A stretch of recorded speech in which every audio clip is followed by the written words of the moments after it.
अस्सलाम वालेकुम स्टूडेंट्स, आज हम रिमेनिंग स्टार्ट करेंगे क्वेश्चन ऑफ 13 चैप्टर।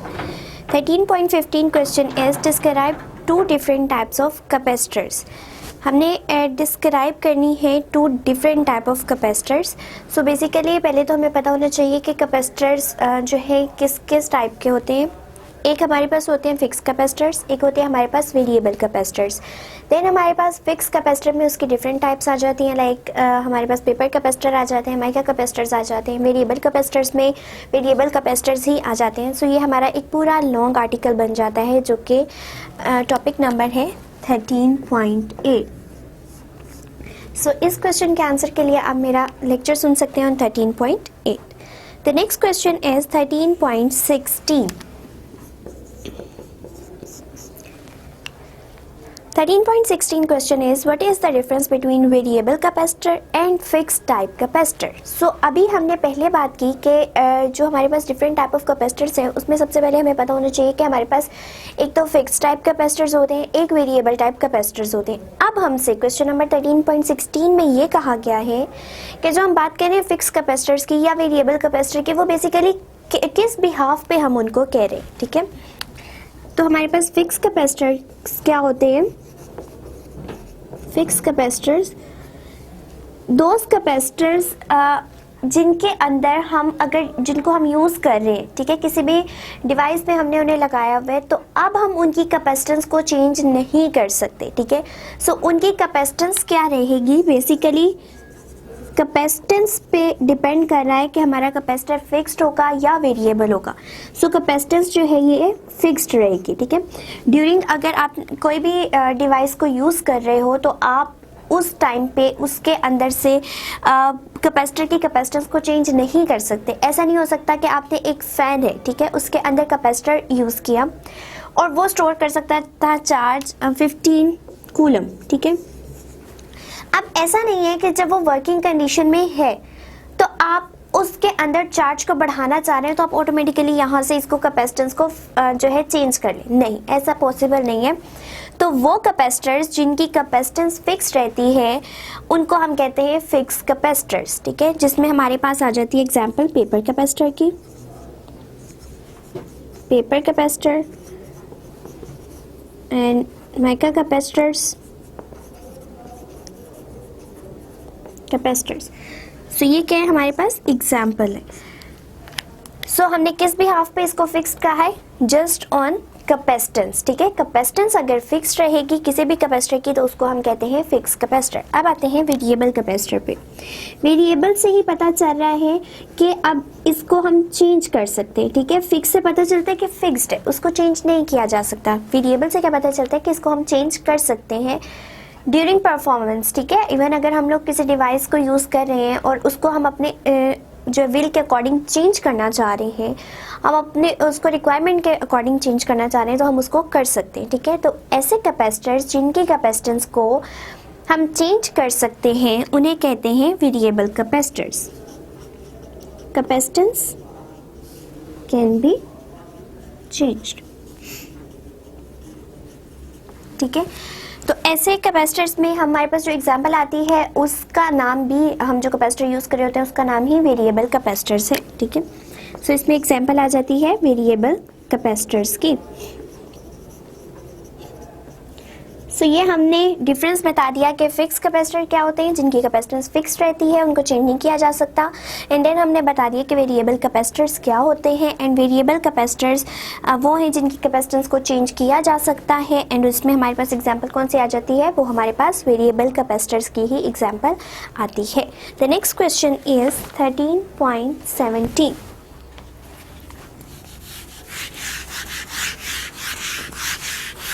एंड 13.17 में हमें क्या पूछा गया है? It is enlist some uses of capacitors. So अब हमने बात कर ली कि हमारे पास कैपेसिटर किस टाइप के होते हैं, क्या हम उनकी कैपेसिटेंस को चेंज कर सकते हैं, नहीं कर सकते, डिफरेंट उनकी हमने एग्जांपल्स पढ़ ली। अब हम कह रहे हैं कि इन जनरल हम क्या इसको डेली लाइफ में यूज़ कर सकते हैं, और अगर कर सकते हैं तो कहाँ पे, उसके सम यूजेस लिखने हैं, ठीक है। सो हमारे पास 13.7 का आंसर है कि yes we can use the capacitor everywhere ठीक है, हम लोग बहुत ज़्यादा डिवाइसेस में इसको यूज़ कर रहे हैं। कौन कौन से डिवाइसेस हैं, अगर हम अपने घरों की बात करें, ठीक है, घर से स्टार्ट करते हैं, तो हमारे जो टेबल फैंस हैं, टेबल फैंस में जो हमारे सीलिंग फैंस हैं उनमें, ठीक है, जिस तरह के भी फैंस हैं, एग्जॉस्ट फैंस भी हैं अगर, तो उसमें भी हम क्या यूज़ कर रहे हैं, उन सब में हमारे कैपेसिटर्स यूज़ हो रहे हैं। ठीक है, इसके अलावा कहाँ पे यूज़ हो रहे हैं, अगर हम वॉशिंग मशीन्स में देखें, वॉशिंग मशीन्स, तो उसमें भी हमारे क्या यूज़ हो रहे हैं, हमारे कैपेसिटर्स यूज़ हो रहे हैं। अगर हम एयर कंडीशनर को देख रहे हैं, एसी को देख रहे हैं, उसमें भी हमारे क्या यूज़ होते हैं, हमारे कैपेसिटर्स यूज़ होते हैं। बेसिकली एसी में नहीं डायरेक्ट, बल्कि इसकी एयर कंडीशन की मोटर्स में। ठीक है, जो मोटर्स हैं इन एसी यानी एयर कंडीशन की जो मोटर्स हैं, उसमें भी हम क्या यूज़ कर रहे हैं, हम कैपेसिटर्स को यूज़ कर रहे हैं। इसके अलावा अगर हम इलेक्ट्रॉनिक्स की, ये भी हमारी इलेक्ट्रॉनिक्स की चीज़ें हैं, लेकिन ये हम लोग घरों में जो यूज़ करें, घरेलू यूज़ के लिए हैं। इसके अलावा जो हमारे कंप्यूटर्स हैं, उसमें भी कैपेसिटर्स यूज़ हो रहे हैं। इवन जो हमारे रेडियो ट्रांसमिशंस वगैरह हो रही हैं, वहाँ पे भी हमारे कैपेसिटर्स यूज़ हो रहे हैं। सो इतनी इंतहाई एग्जांपल्स हैं, हमारे पास बहुत ज़्यादा एग्जांपल्स हैं कैपेसिटर्स की, जहाँ पे हम इनको यूज़ कर रहे हैं। सो ये थी हमारी कुछ चंद एक एग्जांपल्स। सब क्वेश्चन नंबर 17 हमारा एंड हो गया। Next is question number 18। Question number 18 is discuss some applications of static electricity. So discuss one application। ठीक है, तो हम लोगों ने क्या करना है, अब स्टैटिक इलेक्ट्रिसिटी की जो है एक एप्लीकेशन को डिस्कस करना है। स्टैटिक इलेक्ट्रिसिटी यानी स्टैटिक चार्जेस, ठीक है, वो क्या करे, मूव नहीं करे, बल्कि रेस्ट कंडीशन में है। लेकिन रेस्ट कंडीशन में होने के बावजूद भी वो बहुत ज़्यादा काम परफॉर्म करें। ऐसा नहीं है कि हम सिर्फ जो चार्जेस मूव कर रहे हैं और फ्लो कर रहे हैं उनको करंट की कह रहे हैं, तो ऐसा नहीं कि सिर्फ हमारे वही यूज़ होते हैं, हमारे वो भी चार्ज यूज़ होते हैं जो इवन स्टैटिक हैं, जो रेस्ट कंडीशन में है, वो भी हमारे बहुत सारे फंक्शंस को परफॉर्म कर रहे हैं। ठीक है, सो हमारी बुक में जो एग्जांपल है हम उसी को डिस्कस करते हैं। उसके थ्रू हमारे पास क्या है, एक सबसे पहले हमारे पास 2 एग्जांपल्स थी एंड उन एग्जांपल्स के नेम हम डिस्कस कर लेते हैं यहाँ पे पहले। And it is electrostatic air cleaner. Air cleaner है हमारे पास। And second one is powder painting. So ये हम पे डिपेंड करते हैं, क्योंकि हमसे किसी एक एप्लीकेशन का पूछा गया है तो हम दोनों में से किसी एक एप्लीकेशन को डिस्कस कर सकते हैं। सो मैं यहाँ पे एयर क्लीनर को डिस्कस कर रही हूँ। एयर क्लीनर में क्या होता है, हमें नाम से ही पता चल रहा है कि एयर को क्लीन किया जा रहा है। ठीक है, इट मीन्स जो हवा है उसको क्लीन करने में ये हमें बहुत हेल्प आउट करता है। अब वो किस तरह से, क्योंकि हम ऐसा नहीं कह सकते कि एयर जो है वो बिल्कुल प्योर। आजकल हमारे एयर में इतनी डस्ट है, इतने पोलेंस हैं, तो सारी क्या कर रहे हैं, इवन एलर्जी का बायस बन रहे हैं। ठीक है, बहुत ज़्यादा एलर्जी जो है इससे फैल रही है और थ्रोट इन्फेक्शन बहुत ज़्यादा हो रहे हैं और जो है फ्लू वगैरह बहुत ज़्यादा हो जाता है। तो हम क्या करते हैं, उन तमाम चीज़ों से बचने के लिए अपने घरों में क्या यूज़ करते हैं, इलेक्ट्रोस्टैटिक एयर क्लीनर। ठीक है, अब यहाँ पे हम स्टैटिक चार्जेस को यूज़ कर रहे हैं और देन उसकी एप्लीकेशन को देख रहे हैं कि हमारे लिए ये किस तरह से यूज़फुल है। अब एयर क्लीनर में क्या होता है कि हमारी जो एयर है उसको क्लीन किया जाता है from the dust particle, from the pollens. ठीक है, हम क्या करते हैं, इस तरह की 2 प्लेट्स बनी होती हैं एंड ये प्लेट कोई अच्छी नहीं बनी, इसको हम अगेन बना लेते हैं इस तरह से। इस तरह से ये हमारे पास इसको डिज़ाइन किया जाता है। यहाँ पे हमने एक मैश लगाया होता है। ठीक है, यूँ जिस तरह जाली सी बनी होती है, इसको हाईली पॉजिटिव चार्ज दिया जाता है। ठीक है, इसको हम खुद पॉजिटिव चार्ज प्रोवाइड करते हैं। अब क्या होता है, जब एयर पास करती है, ठीक है, लेट्स सपोज यहाँ से एयर आ रही है, एयर पार्टिकल्स के ऊपर क्या आ जाएंगे, पॉजिटिव चार्ज। इवन जो हमारी डस्ट पार्टिकल्स हैं, हमारे पोलेंस हैं, उन सब के ऊपर क्या आ जाएगा, पॉजिटिव चार्ज आ जाएगा जब वो इस मैश के ऊपर से गुजरेंगे। ठीक है, यहाँ से पास आउट करेंगे तो उनके ऊपर भी पॉजिटिव चार्ज आ जाएगा। अब हमने क्या किया हुआ है, नेक्स्ट यहाँ पे एक नेगेटिव मैश, ये यहाँ पे इन प्लेट्स पे नेगेटिव चार्ज प्रोवाइड किया हुआ है। ठीक है, दोनों चीज़ें हम यूज़ कर सकते हैं, ये जो हमारी प्लेट्स है इनको भी, या एक और हम लोग अलहदा से गॉस भी लगा सकते हैं जिसके ऊपर नेगेटिव चार्ज प्रेजेंट हो। अब क्या होगा कि जैसे ही हमारी एयर यहाँ से पास करेगी या यहाँ से पास करने लगेगी, क्योंकि उनके ऊपर पॉजिटिव चार्ज बहुत ज़्यादा आ चुका है, तो यहाँ पे नेगेटिव चार्ज होने की वजह से क्या होगा, इसकी तरफ अट्रैक्ट हो जाएंगे। ठीक है, अट्रैक्ट होकर स्टिक हो जाएंगे, यानी उसके ऊपर चिपक जाएंगे। अब यहाँ से जो हमारी बाहर एयर निकलेगी वो क्या होगी, वो बिल्कुल प्योर एयर होगी, क्योंकि उसके अंदर से जितने भी डस्ट पार्टिकल्स हैं, जितने भी पॉलन्स हैं, उनके ऊपर हमने चार्जेस प्रोड्यूस करवा के उन्हें सेपरेट आउट कर लिए। ठीक है, और फिल्टर्ड एयर अब हमें मिल रही है जो कि हमें बहुत ज़्यादा प्रोटेक्ट करेगी from any infection, from allergies. ठीक है, इसी तरह से अगर हम थोड़ा सा उसकी भी बात कर लें, जो हमारा पाउडर पेंटिंग है उसमें क्या होता है कि उसमें कार्स को या किसी भी चीज़ को पेंट किया जाता है। और पेंटिंग किस तरह से होती है कि कार के ऊपर भी हम लोग चार्ज प्रोड्यूस करवा देते हैं, ठीक है, खुद से। और जब हम उसको अगर हम ये पेंट के लिए इस तरह से कोई बॉटल यूज़ करें, कोई स्प्रे बॉटल है, ठीक है, इस तरह से यूज़ कर रहे हैं, एंड ये हमारी कार है, इसके ऊपर हमने चार्ज प्रोड्यूस करवा दिया। ठीक है, पॉजिटिव चार्ज। अब क्या होगा कि यहाँ से जब नोज़ल को हमने बहुत जो है स्मॉल ओपनिंग रखनी है। स्मॉल ओपनिंग क्यों रखनी है, क्योंकि जब हमारे यहाँ से पार्टिकल्स, पेंट के पार्टिकल्स यहाँ से मूव करेंगे तो क्या होगा कि छोटा सरफेस एरिया होने की वजह से वो आपस में बहुत ज़्यादा कोलाइड करेंगे। ठीक है, और यहाँ पे कोलाइन की वजह से इनके ऊपर चार्ज आ जाएगा। ठीक है, तो जब एक दूसरे से फ्रिक्शन होगी, फ्रिक्शन प्रोड्यूस होगी, फ्रिक्शन की वजह से क्या हो चुके हैं, यहाँ पे नेगेटिव चार्ज प्रोड्यूस हो चुका है, और पहले ही हम कार के ऊपर पॉजिटिव चार्ज प्रोड्यूस करवा चुके हैं, तो ये एक दूसरे को अट्रैक्ट करेंगे और पेंट फ़ौरन से पहले जो है हमारी कार के ऊपर बिल्कुल अच्छी तरह चिपक जाएगा। ठीक है, और थोड़ी देर बाद जब वो ड्राई होगा तो आप उस पेंट को नहीं उतार सकेंगे। आपने यही देखा होगा कि जो हमारी कार्स हैं उनके ऊपर जो पेंट हुआ होता है उसको अगर आप नेल से स्लाइटली उसको रब करना चाहें तो नहीं कर सकते। ठीक है, तो क्या होता है कि पॉजिटिव और नेगेटिव चार्जेस ने दोनों ने एक दूसरे को इतना बाउंड किया होता है कि उनको सेपरेट करना मुश्किल होता है। ठीक है, तो ये थी हमारी इलेक्ट्रोस्टैटिक चार्ज की एप्लीकेशन कि कोई भी चीज़ जो है वो बेकार नहीं है। ठीक है, इवन अगर वो स्टैटिक में भी है तब भी वो हमें हेल्प आउट करिए, और अगर वो चार्जेस फ्लो करना शुरू कर गए तब भी वो हेल्प आउट करें, क्योंकि वो करंट को प्रोड्यूस करवा रहे हैं। सो ये था हमारे क्वेश्चन नंबर 18 का आंसर। नेक्स्ट क्वेश्चन की तरफ मूव करते हैं, which is question number 19 and it is the last question.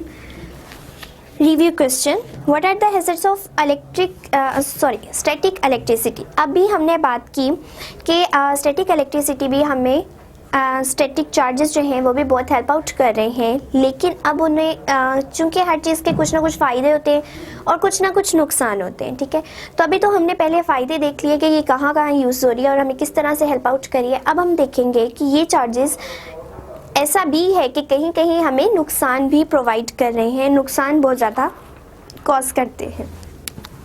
सो हमारा पहला पॉइंट है लाइटनिंग। लाइटनिंग एंड फायर और एक्सप्लोजन। अब क्या होगा कि हमारी जो स्टैटिक चार्ज है वो सिर्फ हमें बहुत ज़्यादा हेल्प आउट नहीं कर रहा, कहीं कहीं पे वो हमारे लिए डेंजरस भी है। लाइक लाइटनिंग के केस में, लाइटनिंग में क्या होता है कि आपने देखा होगा कि बिजली चमकती है। ठीक है, अब वो बिजली चमकने का प्रोसेस क्यों हो रहा है, वो हो रहा है ड्यू टू स्टैटिक चार्जेस। अब स्टैटिक चार्जेस क्लाउड्स में किस तरह से आके, तो हर जगह पे स्टैटिक चार्जेस प्रोड्यूस हो सकते हैं जब फ्रिक्शन की फोर्स प्रोड्यूस होती है। ठीक है, तो क्लाउड्स में क्या होता है बेसिकली, लेट्स सपोज ये हमारे क्लाउड्स हैं।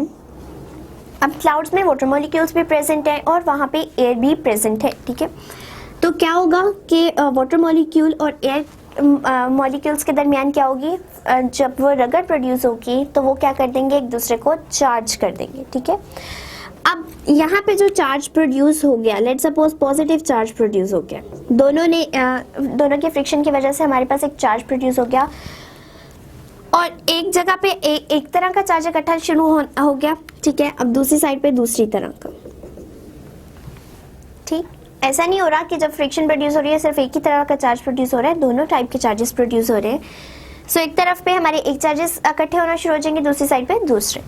अब यहाँ से क्या होगा कि ये ग्राउंड है, ठीक है, ग्राउंड में और यहाँ में, ठीक है, अभी तक कोई चार्जेस नहीं थे पहले, लेकिन जब फ्रिक्शन का प्रोसेस हुआ चार्जेस प्रोड्यूस हुए। अब क्या होगा कि यहाँ पे जो चार्जेस प्रोड्यूस हुए हैं वो इलेक्ट्रोस्टैटिक इंडक्शन के थ्रू हमारी अर्थ के ऊपर भी चार्जेस प्रोड्यूस करवा देंगे, ठीक है।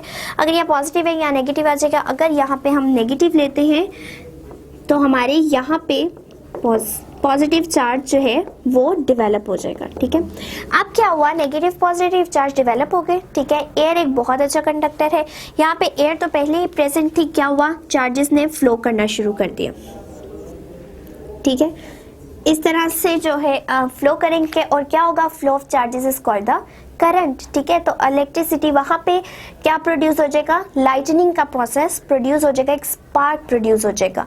अब ये इस वजह से क्या होगा कि हमें करंट लगने के चांसेस बहुत ज़्यादा हैं, ठीक। और जब लाइटनिंग का प्रोसेस हो रहा हो तो हमें कहा जाता है कि पानी में ना जाएं, क्योंकि पानी जो है उसके अंदर से इलेक्ट्रिसिटी पास कर जाती है, कंडक्टर है वो, ठीक है। तो अगर आप पानी के अंदर होंगे और ऐसा ना हो कि लाइटिंग का प्रोसेस हो रहा हो और इलेक्ट्रिसिटी पास कर जाए तो आपकी फौरन डेथ भी हो सकती है। इसी तरह से अगर हम फील्ड्स की बात करें, ओपन फील्ड्स की, वहाँ पे भी यही प्रोसेस हो रहा होता है, क्योंकि वहाँ पे चार्जेस बहुत ज़्यादा डेवलप हो जाते हैं, क्योंकि ओपन प्लेस होती है। तो वहाँ पे भी आपको लाइटनिंग के थ्रू जो है बहुत डेंजर है, आपकी इवन डेथ भी कॉज हो सकती है। सो एक तो हमारा लाइटनिंग का प्रोसेस था कि ये किस तरह से स्टैटिक चार्जेस हमें डेंजर जोन में भी ले जाते हैं। सेकंड है हमारा फायर और एक्सप्लोजन। फायर और एक्सप्लोजन में क्या होता है, अगर आप देखें तो जो कार्स वगैरह में जब आप पेट्रोल डलवा रहे होते हैं तब आपको कहा जाता है कि आप कार को बंद कर लें, ठीक है, क्योंकि इंजन हीटअप होता है, वहाँ से पहले ही हीट निकल रही होती है और हमारे जो चार्जेस हैं वो क्या करते हैं कि जब एक तरफ से दूसरी तरफ फ्लो करना शुरू करते हैं तो वहाँ पे भी क्या हो सकता है, स्पार्क प्रोड्यूस हो सकता है, फायर प्रोड्यूस हो सकती है। सो लेट्स सपोज अगर ये कार है एंड ये पेट्रोल जब हम डलवा रहे हैं तो उसकी भी इस तरह से क्या होता है कि एक पाइप के साथ स्प्रे बॉटल सी लगी होती है, उसके थ्रू हमारा जो पेट्रोल है वो फिल किया जाता है। सो क्या है, पेट्रोल यहाँ से आ रहा है। अब यहाँ पे क्या होगा कि नोजल का हम लोग बहुत बारीक या माइन्यूट से ओपनिंग रखते हैं, ठीक है, छोटी होती है as compare to the other surface area. तो क्या होता है कि जब पार्टिकल ज़्यादा सारे एक इतने से सरफेस एरिया के अंदर से गुजरते हैं तो उनमें फ्रिक्शन आ जाती है, ठीक है। फ्रिक्शन की वजह से क्या होता है, चार्ज प्रोड्यूस हो जाता है। लेट्स सपोज यहाँ पे अगर नेगेटिव चार्ज प्रोड्यूस हो गया, अब वो नेगेटिव चार्ज अगर गाड़ी के करीब है, ठीक है, क्योंकि जब डालना होता है डीजल वगैरह तो वो पाइप को करीब लेके आया जाता है। यहाँ पे अब नेगेटिव चार्ज है, इलेक्ट्रोस्टैटिक इंडक्शन के थ्रू इसके ऊपर पॉजिटिव चार्ज क्रिएट हो जाएगा, ठीक है। पॉजिटिव चार्ज क्रिएट होगा एंड देन पहले वहाँ पे इंजन हीटअप है और वहाँ पे पहले चार्जेस फ्लो कर रहे हैं, वहाँ पे क्या हो सकता है कि टेम्परेचर इंक्रीज करता जाएगा और जो हमारी फायर है उसके चांसेस बहुत ज़्यादा हो जाएंगे, ठीक है। तो स्टैटिक चार्जेस जहाँ हमें हेल्प आउट कर रहे हैं वहाँ इसके कुछ डेंजरस इफेक्ट्स भी हैं। सो हमें खुद केयर करनी पड़ती है कि हमने इन तमाम प्रोसेस से किस तरह से बचना है, ठीक है। तो फायर और एक्सप्लोजन से बचने के लिए ज़रूरी है कि हम लोग अपनी कार्स को बंद करके उसमें पेट्रोल फिल करवाएं। सो ये था हमारा क्वेश्चन नंबर 19।